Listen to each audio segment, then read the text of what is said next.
జగన్మోహన్ రెడ్డి హయాంలో జరిగిన మద్యం కుంభకోణంలో శుక్రవారం ఒక కీలక పరిణామం చోటు చేసుకుంది. ఏపీ బ్రూవరీస్ కార్పొరేషన్ లిమిటెడ్ మాజీ ఎండి వాసుదేవరెడ్డి, ఎక్సైజ్ శాఖ మాజీ ప్రత్యేక అధికారి సత్యప్రసాద్లు హైకోర్టులో ముందస్తు బెయిల్ కోసం పిటిషన్లు వేశారు. వాళ్ళ తరపు న్యాయవాది కోర్టులో వాదనలు వినిపిస్తూ తన క్లయింట్లిద్దరూ ఈ కేసులో అప్రూవల్గా మారాలని భావిస్తున్నారని చెప్పడంతో కుంభకోణానికి పాల్పడ్డ నిందితుల నోట్లో పచ్చి వెలకై పడినట్టు అయిపోయింది. కేసులో A2, A3లుగా ఉన్న వాసుదేవరెడ్డి, సత్యప్రసాద్లు అప్రూవల్గా మారి నోరు విప్పితే కనుక అంతిమ లబ్ధిదారుడి నుంచి అందరూ ఇరుక్కున్నట్టే.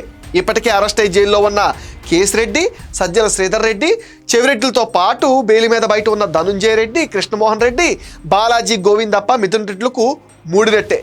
మద్యం పాలసీ రూపకల్పన నుంచి ఆర్డర్స్ పెట్టడం వరకు అంతా ఈ ఇద్దరు కన్సల్టన్లోనే జరిగింది.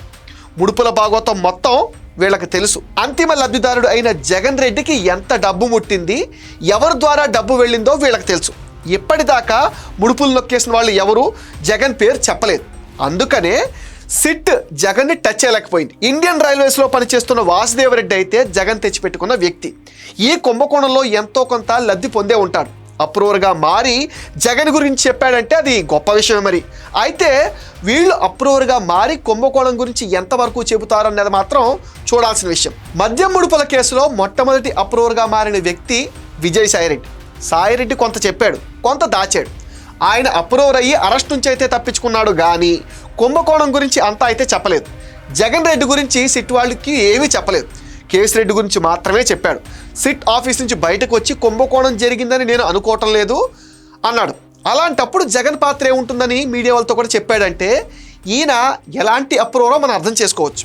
అలా కాకుండా వాసుదేవరెడ్డి, సత్యప్రసాద్లు విచారణకు సహకరించి తమకు తెలిసిన సమాచారం మొత్తం చెబితే సిట్కి ఎంతో కొంత ఉపయోగం. బయట పొలిటికల్ సర్కిల్స్లో నడుస్తున్న టాక్ అయితే అరెస్ట్ నుంచి తప్పించుకోవడానికి అప్రూవర్ నాటకం ఆడుతున్నారు అని.